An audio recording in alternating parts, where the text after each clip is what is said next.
Hello, my name is Susan Wozniak, and my piece has yet to be titled. It deals with the first woman in the United States to be charged with murder.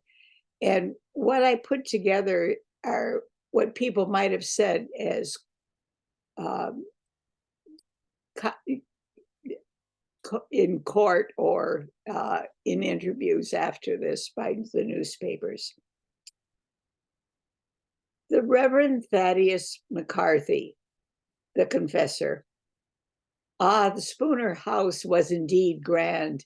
It was about a mile off the main road, which became a military highway during the recent war. 'Twas a sad time. The soldiers stumbled on foot through Brookfield. Soldiers understand where they can find food and shelter. Mrs. Spooner kept a generous table and allowed the men to sleep in the barn. Her husband disapproved, but I think not because they were on opposite sides during the war. Like her father, she was a loyalist. Joshua supported the war. He was a bit more welcoming to colonial fighters. However, when he was in, he'd limit the food the men would receive. Like many wealthy men, he held his money close. Mrs. Spooner was not of my parish, but her plight was so desperate, I sought to comfort her. I had been preaching at the First Church in Worcester for 30 years when Bathsheba, that is, Mrs. Spooner, was arrested for the murder of her husband. I asked, how could I, a man of the cloth, give comfort to a murderess? That is what men of the cloth are meant to do. We comfort the oppressed, and Bathsheba was oppressed by Joshua. Her own pastor, the Reverend Parkman, had refused to counsel her. He blamed her for Joshua's condition. He told her that had she obeyed her husband, he wouldn't have taken to drink. Joshua offered his wife nothing. After her father was captured, Bathsheba wished to visit him on Staten Island. Her husband forbade her to go. I wish I knew that then. I would have spoken to him about her duty to comfort her father and her need to know that he was safe. I knew Bathsheba's father, who was a judge of the Common Pleas Court in Worcester. I cannot say that I liked the man. I tried. As a minister, it was my duty to visit the prison, which was across the street from the courthouse. I could not help but to know him. I cared for the souls of the people he sentenced. He was crude and often cursed. He was more like a bargeman than a lawyer. He used his size almost like a weapon, and he could be a bully. How tall was he? More than 6 feet. He was close to Washington's height, but nothing like Washington. Washington would have understood that her father needed his daughter's comfort. Sarah Stratton, the servant. Mrs. Spooner were a good mistress. I were her cook, but she often came into the kitchen with me. She liked to cook and she was good at it, but she also liked to keep her own company. She'd ask me to care for the little ones, and she'd taken a horse out to ride. I ne'er knew where she'd done or wherein she went. 'Tweren't my matter. I'm working now for her sister, Mrs. Tufts, to care for the little ones. Mrs. Tuft cries. She tries to hide it, but I know she cries. The children cry. This is a sad house. The misser were a bad man, bad to his wife. The judges frightened me. I was hard pressed to speak in court. Martha Ruggles Tufts, the sister. Oh, my poor sister, my poor Bathsheba. She was the brigadier's favorite, which is why he gave her our mother's name. As soon as she was born, he was spoiling her. The brigadier and Joshua's father old John, arranged the marriage. My sister begged the brigadier to call off the wedding. He just said, "It will be fine. John and I are joining two old families together. John and I, not Bathsheba and Joshua." I have taken my sister's poor children. They huddle together in the best room all day in front of the fire. Elizabeth and my sister's namesake, the little Bathsheba, often cry, while young Joshua is still and silent. Sometimes he goes out into the fields alone. I do not follow because I think he wants to be alone. I cannot persuade them to eat. What will happen to them? Their father killed at the command of their mother. My sister hated her husband. She called what she felt an aversion. She said he spent most of his time at his drink. My sister preferred wit to rum. Joshua was rather dour. I knew he went to the tavern nearly every evening. My husband often brought him home. Patience, patience, patience. I do not understand my sister's patience. Joshua was nothing like her, and yet our father said he was a good man. But to arrange her husband's murder? My poor sister, what possessed her?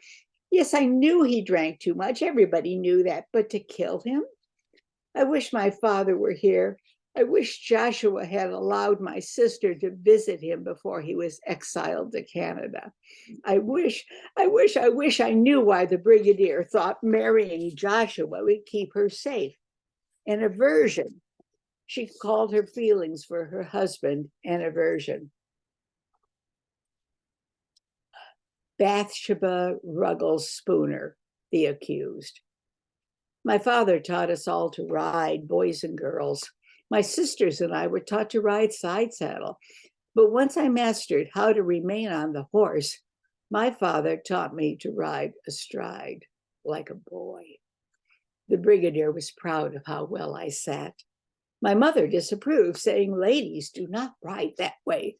But I never knew her to ride, nor did I think her a lady. I was the sixth of his 7 children, and I was his favorite. Why did he want me to marry Joshua? I was only 19, and I had never been to a ball. I wanted to go to balls wearing beautiful dresses. I wanted to laugh with handsome men. I did not want to marry when I was still so young. There was no reason to. I was only 19. Joshua, who would marry a man named Joshua? I was the brigadier's favorite daughter. Joshua was a plain-faced man. His skin was pale, and he often had rashes on his elbows and knees. He said they were nothing, and that he had them all his life, but they were so red. And then his skin would crack and peel. Worse, Joshua was shorter than I am by 3 inches. My father, the brigadier, stands 6 feet and 3 inches. His height made him a leader. I am like my father and am taller than any woman I know. There are many men of Joshua's size, but to me, a man should be someone like my father, a man who could love, not a mean-spirited man like Joshua. I was spared a wedding night. All of the men plied Joshua with rum, giving him drink after drink. Have some courage, they said, and Joshua drained every glass. He fell asleep on our bed with his clothes on. 3 days later, when he was sober, he came into our room and took off his clothes. He threw back the blankets, pulled up my gown, and without a kiss or an endearment, plunged into me. He finished quickly and fell asleep while I bled. That was what life was like for me. There was no tenderness. There was work. There was childbearing. There was lying still under him. I wondered at my mother, whose laughter we could hear at night. My father approached her, even in the kitchen, as she stood over the fire with a slap on her backside or a pinch at her bosoms. They were so public. Did my father hurt my mother like Joshua hurt me? They were always kissing. He called her my beauty.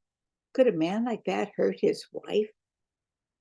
My mother came to visit the day after the wedding. How is Joshua? She laughed. I said I did not know that he was very drunk. She said he would be sober. The men always urged the groom on at the wedding feast. You will see what marriage is like, and you will like it. He will be sober. Your father thinks him a good man. Joshua was seldom sober. I never liked marriage. I never liked the bed part. That is until I met Ezra. The Reverend Thaddeus McCarthy again. Bathsheba asked about her children. I visited them at Mrs. Tufts and found them deeply mourning. They asked when their mother would come for them. I could not lie, but I could not tell the truth. I'm a clergyman. How did I fail them as I did? I said, it does not seem your mother will be forgiven. I asked them to pray for her, but it upset them to pray. Young Joshua walked out. The smallest laid on the floor and cried. Mrs. Tufts came into the room and held the child. I was helpless. I told them I will tell their mother how much she is missed and how much they love her. They cried more loudly. The Reverend Parkman, the unforgiving. I visited Mrs. Spooner. She was a spoiled young woman without sense of responsibility. I told her God might not forgive her and that the devil would take her soul. She had no idea what sort of character that fellow Ezra had. Not long after he was arrested, a girl his age, Lucy, presented herself and said she was with child by Ezra.